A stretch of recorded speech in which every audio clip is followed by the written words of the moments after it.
अध्याय 15। खलनायक का दिखावा भाग 2। ड्यूक जेस्पेन उन्हें बुला रहे थे।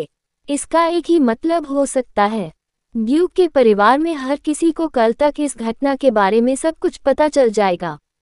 शेल अपनी सीट से उठ गई। ये भी उसकी अपनी इच्छा से नहीं था। वह एस्टन के पीछे इज़बेल परिवार के भोजन क्षेत्र के दरवाजे तक गई। किक, जब उसने वह बड़ा दरवाज़ा खोला तो उसने ड्यूक और डचेस इज़बेल को देखा। ड्यूक जेस्पेन अपनी पहली पत्नी एनला से बात कर रहे थे। वे एक बहुत ही कुलीन जोड़े की तरह दिखते थे।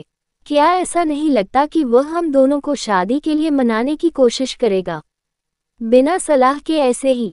शेल घबराए बिना नहीं रह सकी। उसे इस बात का अंदाज़ा नहीं था कि उसके पिता इतने आवेगी हो सकते हैं। खुद के अलावा जो अजीब गोली के प्रभाव में झूठे जवाब दे रहे थे, उन्होंने एरन की राय सुने बिना ही उन्हें इस जगह पर बुलाने का फैसला किया। उन्होंने सोचा होगा कि एरन सिर्फ एक शुद्ध और दयालु व्यक्ति था, इसलिए उन्होंने ऐसा करने का फैसला किया। शेल ने सोचा, लेकिन वह आदमी शायद इस पल भी अपने दिल में वह थोड़ी सी है को कोस रहा होगा।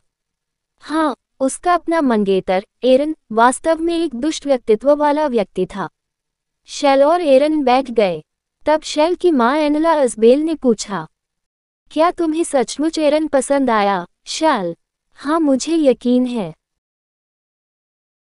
नहीं, बिल्कुल नहीं। शेल यही सोच रहा था।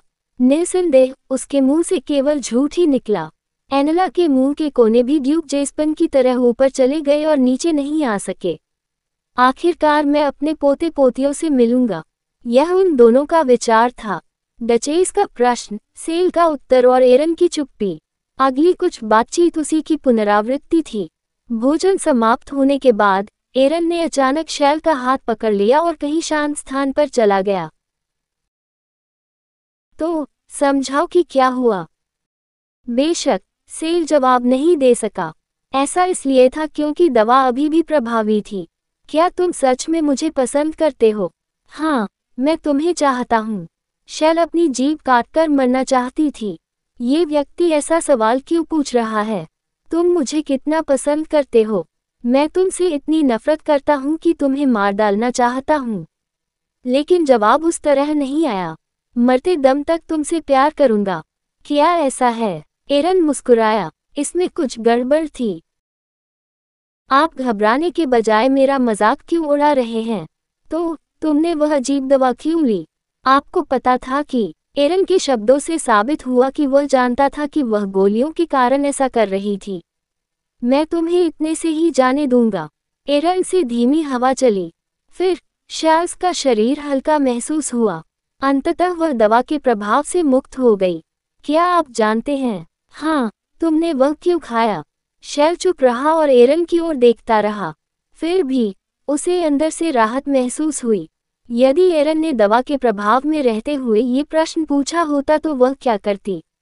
मैंने ऐसा इसलिए किया क्योंकि मैं सोच रहा था कि क्या तुम सच में मुझे पसंद करती हो। उसने ऐसा अजीब जवाब दिया होगा। उसे राहत महसूस हुई, फिर गुस्सा आया। क्या बात है, आपने इसे पहले क्यों जारी नहीं किया? क्योंकि ये दिलचस्प था। हाँ, यह एक ऐसी स्थिति थी जहां शेल सामान्य रूप से शाप देता। हालांकि उसके दिमाग में एक और विचार आया। क्या ऐसा हो सकता है कि एरन ने कल औषधीय प्रभाव को सीधे तौर पर खत्म कर दिया हो? शायद कल की घटना। हाँ, कुछ भी नहीं। लेकिन शेल ने न पूछने का फैसला किया। हाँ, क्या इससे सचमुच कोई फर्क पड़ता है कि मेरी मंगेतर उसे पसंद करती है या मुझसे नफरत करती है? सबसे खास बात यह थी कि वह अपने मंगेतर से नफरत करती थी। इसलिए खलनायिका ने उसकी जिज्ञासा को नज़रअंदाज कर दिया। अगले दिन मैं आज भी शेल के सामने बैठा था। जादू सीखने के बारे में क्या ख्याल है? आपने उस दिन भी यही बात कही थी। यह उन चीज़ों में से एक थी जिसे मैं हाल ही में उसके सामने प्रस्तावित करता रहा हूँ। अपनी सुरक्षा के लिए जादू सीखना। निस्संदेह ये बिल्कुल ठीक नहीं चल रहा था। ड्यूक और उसकी पत्नी ने उसे अनगिनत बार सुझाव दिया होगा और समझाने की कोशिश की होगी, लेकिन अनुनय विनय ही एकमात्र रास्ता नहीं था। आप इसे सीख लेंगे। मैं मर भी जाऊं तो भी नहीं सीखूंगा।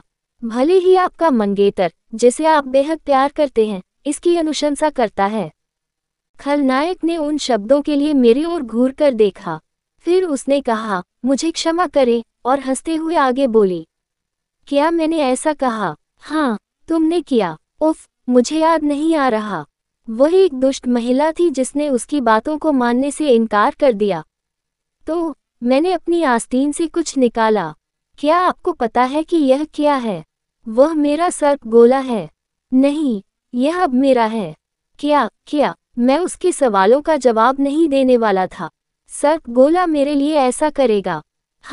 अगर आप एक दूसरे को इतनी शिद्दत से चाहते हैं, तो क्या आपको शादी नहीं कर लेनी चाहिए? मुझे वह पसंद आता। उसने नजरें उठाकर मेरी ओर देखा। हाँ, मैं तुम्हें चाहता हूँ। मरते दम तक तुमसे प्यार करूँगा। आह, वह एक बेवकूफ़ की तरह लग रही थी। जैसा कि आप जानते हैं, ये सरपेंट ऑर्ब जब भी उपयोग करता चाहे आवाज़ों को संग्रहित कर सकता है। और इसमें हेरफेर नहीं किया जा सकता। क्या ये सही नहीं है?